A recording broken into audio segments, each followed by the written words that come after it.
following podcast contains spoilers and rude words. We watch the thing. We watch the thing. Hello everybody out there in podcast land and welcome back to We Watched a Thing. This week I was meant to be joined by the wonderful Daniel Hendo Henderson from the Movie Journey podcast, but sadly we've just got some news that the boys have had to put their show on hold. We wish them all the best and hopefully we can kind of move out of lockdown soon and Hendo will join me for an episode on Chasing Amy in the next couple of weeks. But in the meantime, I put the call out, who can chat about this excellent film with me? And I was joined by the wonderful DT from the Space Castle podcast. How you doing, mate? I'm good, man. Thank you so much for having me. This is a real pleasure. All three of us are really big fans, so this is rad. Oh, thanks, man. Thanks. Yeah, It's awesome to be joined by you.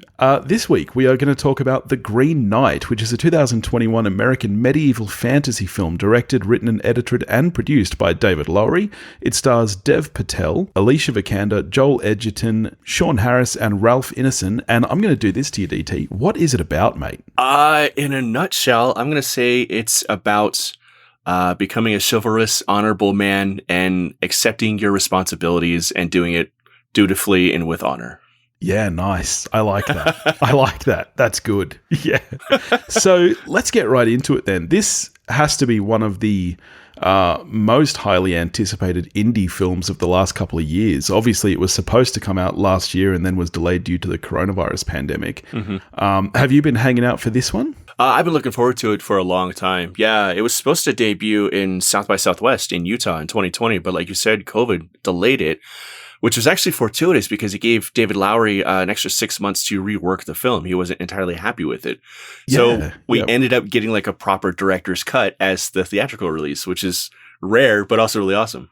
Yeah, I know. It's awesome. In some ways, I'm very curious to see what this film would have been a year ago and how much reworking it really had. I'm always honestly, it's amazing how much reworking can happen post-production. Mm-hmm. I think in a lot of people's head, once a film is shot, that's it. You've captured it. How much can you really do? But it's amazing how much editing can change a film. Yeah, I mean, they say that you write a movie 3 times. You write the screenplay, then you actually shoot it, and then you rewrite it again once you edit it. So it's unique and interesting that one man did all 3. So it's very intimate and very much a part of him, which is really cool. Yeah, and he's not that old. It makes me so jealous when you see a filmmaker like David Lowery making a film so incredible like this who, he's not that old really. No, I mean, I went to film school, so I everything you're feeling is probably compounded for me 10 times over. Could have been me. I'm just kidding. Yeah. So I think you then are the perfect person to talk about this film because to me, this is very much a film for film lovers and lovers of the craft of filmmaking. Yeah. Because it's a very beautiful film and I think it was marketed completely wrong. I am not a watcher of trailers. For the last 6 years, I've had a vow to not watch trailers online. I only see trailers that I see in the cinema. But because I was going to watch this with my wife and she knew nothing about it, she was like, well, can we watch a trailer for it? It looks like an action film.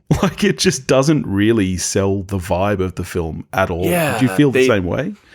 They really sold it as being like an Arthurian epic, like an adventure film. And it kind of is, but it's more contemplative and it's much more of a character study than anything else. It's very slow and it ponders and it takes its time and it's methodical and it's not that action movie that everybody thought it was going to be. And unfortunately, it hasn't done the film any favors. You know what I mean? You look at the critic score versus the viewer score on Rotten Tomatoes, for example, and it's very, very polarized. And it's really unfortunate because it was just kind of like a bait and switch, unfortunately. And I think audiences over time will learn to grow to enjoy and appreciate the movie. But I think right now there's a little bit of resentment because they were kind of fooled in a way, unfortunately. Yeah, it's true. I never really understand that. I mean, marketing is a side of film that I've never really gotten into. I don't understand. I understand the basic idea. Okay, let's sell this as a big action movie that's going to sell tickets, going to get people in the seats. But there's something to be said for really selling the truth of a film because otherwise you really are just going to disappoint audiences and get the wrong people in there to see it. Yeah, you remember The Grey with Liam Neeson? Yeah. Where like the whole trailer was like him like getting ready to like punch a bunch of wolves with like broken glass strapped to his hand and whatnot. Yeah. And then everybody went and actually saw the movie and it was just, again, like a really slow, contemplative, like, introspective character study, like a mental drama. It wasn't that film at all, and people were super angry. Like in my screening opening weekend, people were like throwing things at the screen and like screaming and yelling. It was, well, I mean, that's how we Americans do, but but it was rough. Like, yeah, like misdirection in advertising hurts a lot of films, unfortunately. All right, so let's start on the screenplay of the film then. As you said, it's really a very slow moving character piece, and I think there's so much going on thematically. As you said, there's a lot about, you know, what is it to be chivalrous and what makes somebody good, to me, is really the point of the film. Yeah, I agree. I mean, we open up with Sir Gawain. He's not quite Sir yet. He's working on it, but he wakes up on Christmas morning in a brothel. Yeah. So, I mean, he's very much like that carefree sort of playboy who has aspirations of being a knight because his uncle is King Arthur, you know, the king of legends. And people are asking him, like, are you a knight yet? And he's like, I got time. Don't worry about it. Like, I'm just having fun. Like, relax. It's cool. He goes out to join the rest of like his family and whatnot for this big celebration at the round table on Christmas Day. And his uncle, in like kind of an unexpected turn, invites him to come sit next to him. On a side note, I thought it was really cool they never actually call Merlin or Arthur by name in the movie. Yes. I don't know why. I just really, that tickles my fancy. Yeah. But he's called up and Arthur wants to speak to him because they're related. And Sir Garwin realizes he has no tales of his own to tell. He wants to be a knight, but he's got no tales. And it's that point where Gawain realizes like he's on the verge of being a knight, but he's never really taken those steps to be a knight. He's probably like idolized all these virtuous and heroic and chivalrous men, but he's never done anything to achieve that status himself. Yeah. And he's kind of at a loss. Like he's sitting there next to Arthur and he's like, I haven't done anything with my life yet. Like I've just been like drinking a lot and like visiting the brothel every night, like even Christmas Eve. So it's so, there's something so relatable about that. I mean, even as I was saying at the start, the kind of the jealousy I feel towards David Lowery actually going out there and making a film, the kind of film that I've always dreamed of making. Mm-hmm. And here I am instead just talking about his greatness. Like there's something so relatable. And that's what I really love about the film is that Sir Gawain, as you said, not a sir yet, he's kind of the everyman. He's not a terrible guy. He's not overly chivalrous and worthy of being a knight yet, but he's also not a terrible person. He's just a person. Yeah. I mean, he's flawed. He's a young guy, probably in like his mid to late 20s, and he's doing what most guys in their mid to late 20s are. I mean, you imagine yourself at like college age. You're at the point where you have to decide how and when you're going to become a man and how you're going to achieve that. And then you're thrown into like amazing circumstances to try and achieve that. And it's overwhelming. It's crazy. Like, it's very much like a coming of age story. So yeah, definitely. Interesting choice, and a choice I really like as well, to actually not bring the title of the film up at the front. I really like the use of, you know, Sir Gawain and then we get kind of the chapter entries until the finale of The Green Knight. Very interesting way to structure it, I think. Yeah, it kind of like bookends it, like a classic, almost like novel. Yeah. And what I thought was really cool is when it like announces it, it's like the title card, the Sir Gawain and it's all written in different fonts and typographies and whatnot because the story's been told over and over and over through the centuries, so many different ways. Yeah. It's really, really, really clever, really creative way of like establishing like this is a really classic, really old tale that's been told over and over again. It is, definitely. And I mean, just the filmmaking itself really holds true to that as well, where this feels like a fresh take and yet it feels so classic at the same time. Like there's so many elements here of a classic medieval tale, and yet in so many ways it's a very modern telling of it. Yeah. What's really cool is the fact that there's a mix of modern and classic filmmaking on display too. David Lowery actually did one of those recent videos with Vanity Fair where they have the director with the screen kind of break down a scene that they shot. And it was the scene where the Green Knight actually makes his grand entrance. Yeah. And one thing I didn't catch on the initial viewing in theaters was the fact that it was a partial set. And they actually filled in big parts of the round table set with a matte painting. Yep. And even some of the extras were like the actual like actors were like included as part of that matte painting. I was like, holy crap. It's like Return of the Jedi. Like we're like, like 5 stormtroopers and like 5,000 painted onto a plate. Like, super cool. Like it was no reason to do that, but it was just, he could, and it matched the tone and the vision of what he wanted to produce and pay homage to like the filmmakers that came before him. Just super cool. Like if you can do it, why not? Super cool. He seems like a very down-to-earth dude. He did a Ask Me Anything on Reddit a couple of weeks ago, and the amount of times where people would ask him about, thematic things in the film, or, did you do this on purpose? And he was like, oh, no, that's kind of just a happy accident. Right, like, yeah. It actually takes a very real person to admit to that and to not get all snooty and say, oh, yes, well, that was purposeful. Yeah, absolutely. And when it's a happy accident, like obviously this was kind of a smaller production, low budget.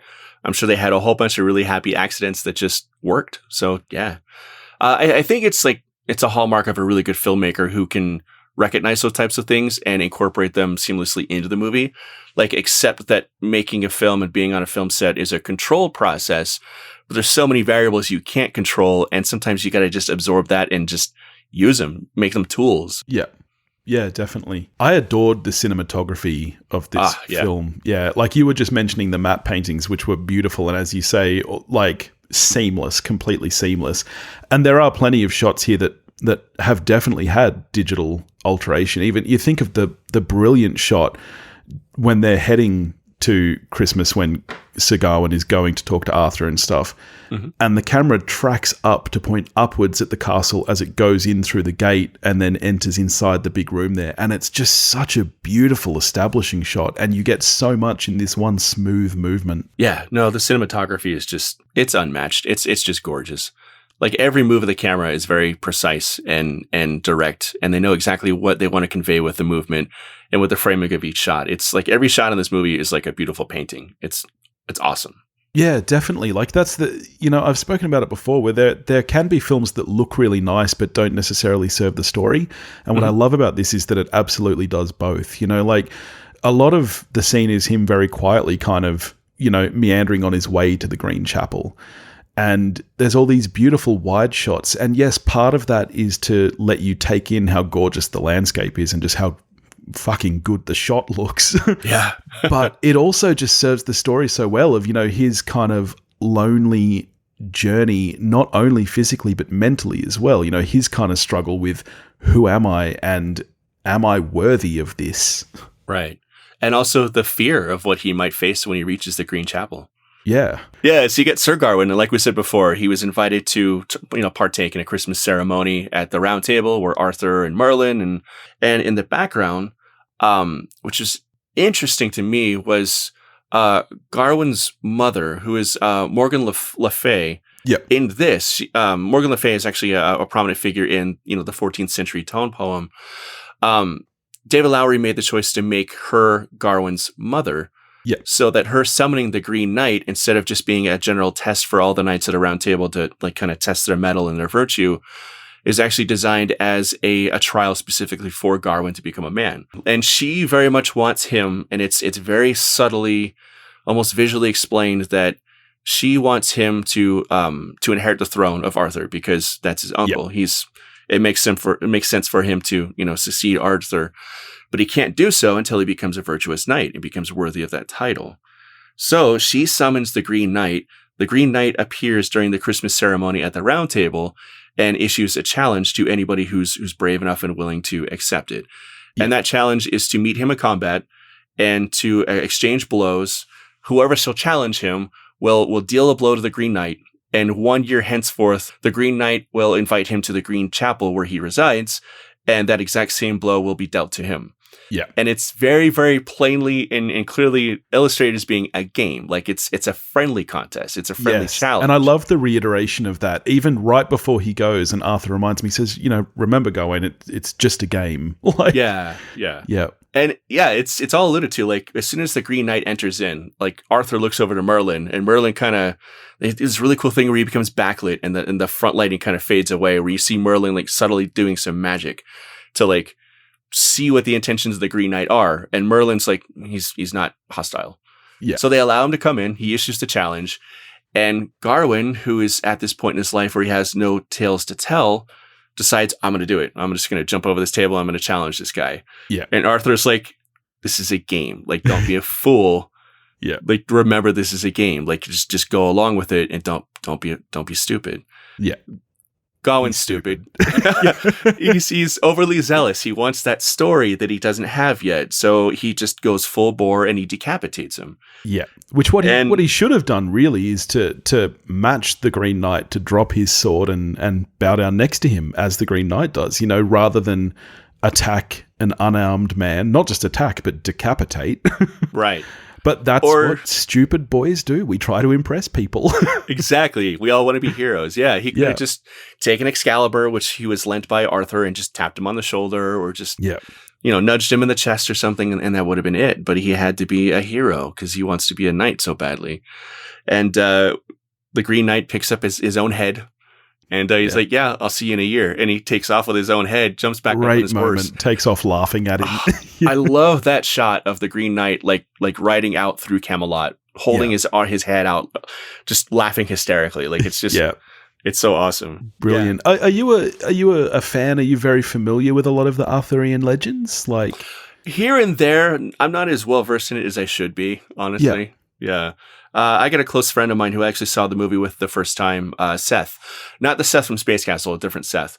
But he was an English major. He's very intimately familiar with the tone poem. So he was really good about me letting me guess on some stuff and kind of formulate my own thoughts before kind of filling me in and filling in the blanks where they weren't there. But no, I'm not as well versed as I should be. But I don't think you necessarily need to be to enjoy this movie. No, I agree. Cool.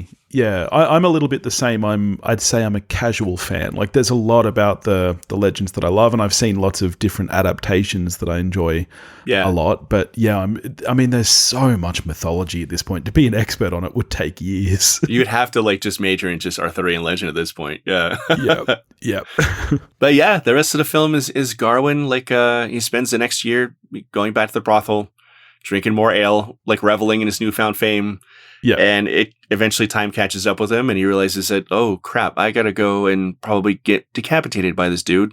Yeah. So I love that about the film too, that it skips over a lot of that. Like, the next chapter after A Christmas Game, we literally cut to, I believe the next chapter is called Sir Gawain and A Year Too Fast. Yeah. Which is brilliant. We cut almost straight to Christmas because, he's young and stupid. He probably hasn't even thought about this until next Christmas when he's like, oh shit, yeah, I have to do that. It's just genius to skip. And obviously that serves from a narrative perspective as well, because I'm sure that a lot of the stuff that happened there isn't interesting, but that's kind of the point. It's just a very smart cut there. Yeah. And it's not supposed to be interesting. Like you said, that's really astute. It's the fact that Garwin got his story and he's been living it up and enjoying having that story, and still not doing anything to become virtuous and become worthy of being a knight. Yeah. He's a dumb kid. It's great. Yeah. And the whole question of what is it that makes a knight? Because to him, decapitating a guy was it. That was, this is me showing off my medal. I'm going to take this and I'm going to cut this guy's head off, and that will show that I'm brave and strong. And it's like, a lot of the time, what it takes to really be, not just a knight, but like a good person in general, is to know when to hold back as well. Exactly. Yeah. To be clever and careful and not, headstrong and charge into every situation with his sword drawn. Yeah. Yes. Exactly. Especially when you know that you've got to face it yourself in a year. Right. So let's talk cast for a second then. I'm a big Dev Patel fan, and I think he's done some wonderful things over the year. This is a very interesting role for him, and I think he plays it excellently. I don't think there's a bad performance in the film, though. I think Alicia Vikander in her small role is wonderful. Joel Edgerton, fantastic. Really strong cast. Yeah, no, it's beautifully cast. The standout for me, honestly, was Sean Harris as Arthur. He plays Arthur is this regal and powerful figure, but also we know immediately he's sickly and he's dying. He's not quite elderly. I mean, I guess he's probably elderly for that time frame, but he plays Arthur with such a panache, but also a frailty that is just beautiful. Yeah, definitely. Even the timbre of his voice when he speaks is such that it's raspy. He speaks slow and measured, which you would expect from a king, but you're right, there's something there that lets you know that he's towards the end. Yep. Yeah, absolutely. And David Lowery talks about how when Arthur gives his Christmas evening speech to everybody who's gathered at the round table, the screenplay originally called for him to just stand up and deliver it, just stationary. And Sean Harris was like, well, I'm Arthur. I should be like engaging with everybody and walking around this room. And yeah. David Lowery just let him do what he wanted to do. And it just turned out beautifully. Like you get everything that Arthur is all in that one scene. And it's stunning. It's a fantastic performance. Yeah, great. I mean, great set design in that whole scene as well. Like, you know, the use of the round crown shape, which kind of mirrors the round table, the round table itself with that huge empty hole in the middle, you know, for him to walk around and greet everybody, which is obviously part of the legend, which is usually missed. When you see adaptations, it usually is just a round table. But I think just the entire look of that entire set piece, which is realistically quite a small part of the film, really. It's only utilized in that first piece and then a little bit at the end, but it's so well put together. Yeah, and I love the skylight casting like pretty much the only like main focusing light down from the ceiling, because it just kind of halos the entire scene, and it really almost acts as like a stage spotlight for Garwin and the Green Knight when they actually have their sort of ceremony, I guess you could call it. Yeah.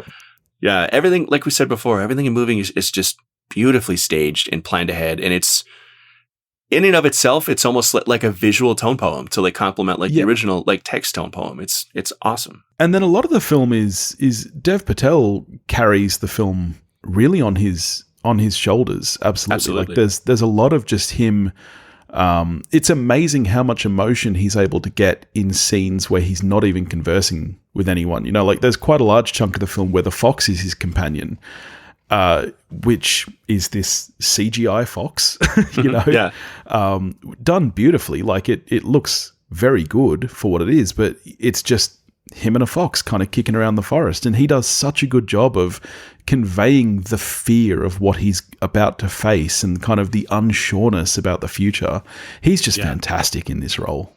Yeah, if he's not in contention for Oscars and Golden Globes, like there's just no justice. Like the dude is just masterful in this. It is a watermark, like a hallmark performance for his career.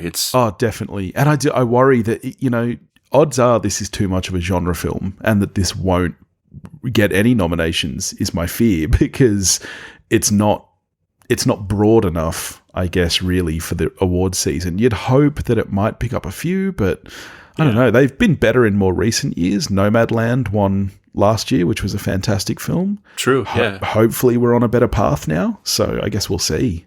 I hope so. Yeah. Do you think it could be nominated for adapted screenplay since it's based on that 14th century tone poem? I mean... Yeah, I reckon that'd be the one category that I would lock it for, I think, at this point. Perfect, and I guess we'll see. You know, there's a lot of stuff coming up. Spencer, which is supposed to be very good. I'd be curious whether that goes for original screenplay or adapted, given it's about Princess Di. I guess it comes down to whether it's based on articles or I don't know. So, yeah, I would hope that this would get up for screenplay because it's masterfully written. It's stunning. It's beautiful. Getting back to the cast, Alicia Vikander, she's amazing. She's so freaking charismatic and wonderful in everything she is. Yeah. I really first noticed her in Ex Machina, which is another Studio A24 movie. Like they have a perfect track record. It's insane. Yeah, they really do. I don't think I've seen a bad A24 film yet. Not at all. Ralph Ineson as the Green Knight himself is just fantastic. He plays the role with there's such a balance between this figure being terrifying and scary and also somehow warm. Like even in his initial confrontation with Sir Gawain, like there's a weird warmness. Like everybody can see it but Garwin, which is really funny and you know the impetus of the film. But yeah, Ralph Ineson is excellent as a Green Knight. And just incredible makeup and costuming work. Like he's so physical, you know, like given what the Green Knight is, he's almost this kind of tree-like, you know, giant barky figure. Mm-hmm. They could have so easily just gone CG there, but the fact that you get his facial expressions and his real body movement adds so much to the performance. He is so great in this role. And as you say, he's kind of scary in his impost, but he's not, you don't believe that he's there to harm anybody. I mean, he literally just hangs out waiting in his chapel for a year. Like he's just kind of, you know, chilling amongst the trees and the flowers, waiting for this guy to turn up. Kind of. I've got a theory that it's not entirely true, but yeah. Yeah?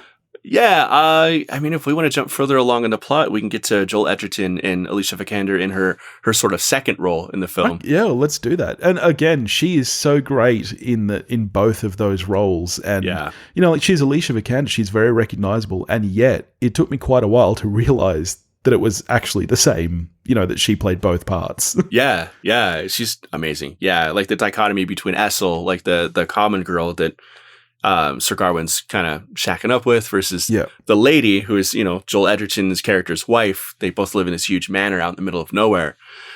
She plays both roles so differently and so deftly that, like you said, it's like two different people. Yeah. She's an incredible actress. Yeah. Okay, so he eventually comes across the castle, and he is kind of welcomed in very nicely by this lord and lady who want to play games with him and keep him there. And so what's your theory? Okay, I think that the Lord is the Green Knight. Interesting. Yeah, okay. And there's some evidence in the original tone poem towards that as well. I think it's very much the Green Knight giving him a test of virtue and seeing what he's all about. When Garwin first leaves Camelot, his mother gives him a sash that's supposed to protect him from all physical harm. He cannot be struck down. He can't be killed. And he loses that. It gets stolen by bandits. And when he arrives at the Lord and the Lady's manor, the Lord says, you know, let's have a game, you and I. Like, whatever you shall gain in this manor, I'll trade it for whatever I happen to find in my hunt, which I'm about to go on. And the lady is toying with him, teasing him, like flirting with him big time, like leading him on. And she approaches him with an identical sash. How would she know how to make that exact same sash and whatnot? I think it all very much comes from the Green Knight. It's an illusion by the Green Knight. Yeah. And obviously Garwin accepts the sash, and it kind of shows the weakness in his virtue and kind of shows his cowardice. Yeah. And it leads to kind of like this really odd moment in the film, kind of uncomfortable moment where he's embarrassed and he splits and he leaves. And before he can escape the grounds, the Lord stops him and is like, did you find anything in the castle? Were you gifted anything in the castle? Let us complete our game and make this trade, because the Green Knight's all about his games. And Garwin says, no, I didn't find anything. Yeah. No, nope, sorry. And the Lord is like, well, I mean, here's what I found on my hunt. And it's the fox. With the fox that's been his companion, which is alluded to being like an extension of Garwin himself. Yep. So I think it was the Green Knight offering Garwin a chance to save his virtue and kind of test his mettle and prove himself worthy. And in return, he would have been given his full self. Yeah, that's a really interesting. I'm going to go ahead and call that more than a theory. Like, that definitely sounds like it tracks. I mean, even just like the link between, you know, the playing of a game, which is how we're introduced to the Green Knight, and then how we're introduced, you know, to the Lord as well. It definitely makes a lot of sense. Yeah, and there's a third person in the manor. It's an elderly blindfolded woman who resembles Garwin's mother, who was blindfolded when she was doing the spell to summon the Green Knight in the first place. Yeah. The Lord and the Lady never acknowledge her presence at all. There's even that really weird, intense exchange between the Lady and Garwin where he's given the sash, and he looks over and she's like standing right there, and like nobody like acknowledges her. I think that's actually his mom. Like, yeah, okay. And there's a scene early on when he arrives at the manor where she approaches him and like puts her hand on his face and it like comforts him, like trying to encourage him. So, yeah. So here's another question for you then. You just kind of alluded to that being a bit of an illusion. Do you believe then that green sash is not real? Like, do you think that actually has the powers that Gawain believes it has? If he leaves the sash on, he'll survive being beheaded? I think the one from his mom probably did. Because it's established in this movie that magic is a real actual thing, much like it is in Arthurian legend. I don't know if the sash he received from the lady is magical as well. It very well could be. It's kind of moot because we get to the end of the film and it plays a significant role in the decision Garwin chooses to make when he finally faces off with the Green Knight. I think it was just a test of just his virtue and his mettle. Like, if he's given this opportunity to sidestep his responsibility and his duty, when he goes off and meets the Green Knight, will he accept that, or will he actually, you know, accept his responsibility and complete the game honorably, chivalrously as a knight? Yeah, and that's the thing. It's kind of, you know, his actions in that first scene where he beheads the knight really put him in a lose-lose situation, because he goes and he faces the knight. I mean, the knight stops when he flinches. You know, like 2-3 times Gawain flinches and the knight stops. It's pretty clear to me that if Gawain was to just run at that point, he'd get away. Like, he'd be fine. The knight's not going to chase him down to cut his head off. Like, that's not part of the game. The game is that he meet him at the Green Chapel. But then what happens to Gawain's honor if he doesn't go through with this challenge that he has accepted and accepted quite forcefully by chopping off the guy's head? Then, you know, there goes his chivalry and his honor and stuff anyway. So yeah, it's a very interesting end to it. Yeah, and we get to see the result of that. We get to see a montage of what would have happened if Garwin had refused his part in the game, if he had just chosen to run away like a coward. He goes back and he lies and he tells everybody, yeah, I went through with it. I'm a hero. I met the Green Knight. Everything worked out great. He goes on to be king, but he's still chasing those false ideals of chivalry and those false idols of honor. Like, he goes to war. He himself does not fight in the war. That results in his son fighting in the war. He loses his son. Symbolism like that, where he goes back and he has a child with Essel, and he takes the child because he's a king. He needs a child, needs an heir. Leaves Essel behind. Like, he doesn't do anything honorably. He just, it's all about, I'm a man, I'm a king, I got to have a child, I got to go to war, blah, blah, blah. But there's no actual concept of chivalry in his heart or in his mind. And luckily, we learned that was all just a montage to allude to what would happen if he didn't accept the challenge. He does. It's a great sequence. Like, it's actually quite long. I think from memory, it runs about 15 or 20 minutes. And from memory, there's zero dialogue the entire sequence. It's just score, which, by the way, the score in this film is stunning. Oof, it really is, yeah. But it's a wonderful sequence. And because it does run so long, there's a little bit of you that almost wonders, oh, okay, is this how it's going to end then? Is this what we're really seeing? Do you believe that the sequence is... Do you think it's kind of omniscient? Like, do you think that this is Gawain's vision of the future, or do you think that this is something that we're seeing as a vision of the true future if he doesn't? I think it's both, if that's a fair answer. Yeah. I think it's very much for our own benefit to see what would happen if Gawain didn't properly go through the steps he was supposed to become a man. And I also think it's Garwin coming to a realization that he's got to make this choice, and whether or not he dies, he needs to become a man right now, because that's how his life is going to play out. If it doesn't, like, it's going to be hollow and empty and horrible and miserable, and he'll eventually die with shame and dishonor anyway. Yeah. So, all right, let me ask you one more question then, and I'm pretty sure that I'll know your answer to this. We get a little bit of a Sopranos ending here, and it kind of cuts before any beheading actually takes place. Yeah. Do you believe that he is beheaded in the end? Like, if the Green Knight really is summoned kind of by his mother as almost a challenge to test his mettle and teach him how to be a man and a knight and to be chivalrous and good, do you believe he does get beheaded? I mean, do you think that he's at the point now like, let's face it, if the Green Knight now decides not to behead him, does he really learn anything anyway? Like, I think he does learn something, and I think that's why he stops the Green Knight and removes the sash before accepting his fate. Yeah, and I think that's why the Green Knight was theoretically testing him as the Lord as well. Yeah. The point of the challenge, I don't think, was actually for the Green Knight to be like a malicious figure who just wanted to kill this dude. Like, that's our game, haha. Now you got to die. Yeah. I think the game was testing Garwin's mettle, like seeing if he is actually worthy of becoming a man. And I think, I almost think that the process that Garwin went through to become a man and get to this point, to accept his fate, was almost more harsh and painful than the actual beheading. So no, I think the Green Knight lets him go in the end. I think that was the whole point. It wasn't, okay. Yeah, I think he lives and I think he gets to move on and continue on with his life. I'm still not, I guess I don't really know. David Lowery has come out and said that the original cut did have the beheading in it. Really? Yes.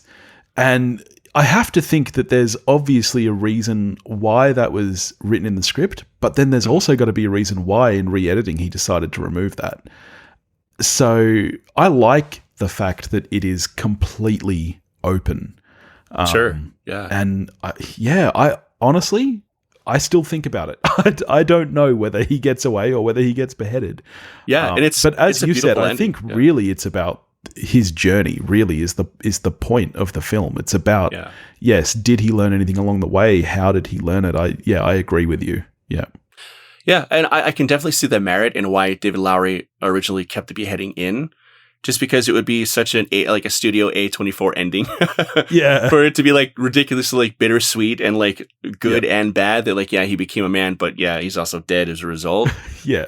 I mean, I choose to believe that just based on Ralph Ineson's performance in that scene, it's very, it's gentle, it's kind, it's warm, he comes down to his level and he's like, "Well done, Sir Knight," and he's like, "Now off with your head," and he like very gently like just kind of brings his finger across his neck. It's almost playful the way he says that final line. Very playful, and I can't see that scene continuing on with him be like, "Okay, now I'm actually going to kill you." Like, no, it's just it's too cruel for a story that's relatively cruel and painful for Gawain up to that point. Yeah. So I choose to believe that Gawain survived, but I also like the ambiguity. It's very well done. I like your optimism. I'd like to buy into that and say I think he survives as well. I'm good with that. Right on. So, all right. I think we've reached the end here then. How are you scoring this? What's your score out of 10? I'm going to give it a solid 8.5, maybe a 9. Yep. That's a high it's score. Up there for me. It's up there for me. It's every aspect of the film is so well done. And it's one of those films where everything could have gone terribly wrong, and I think everything just went perfectly right. It's masterful. Yep. No, definitely agree. I'm also a 9. I think I said this last week when I spoke about Pig. Did you see Pig with Nicolas Cage? I have not. It's on my queue. Right. Yeah. Loved that film. Just last week I said that was my top of the year. This has now taken over that. Really? Excellent, right on. Excellent film. Just really tightly crafted.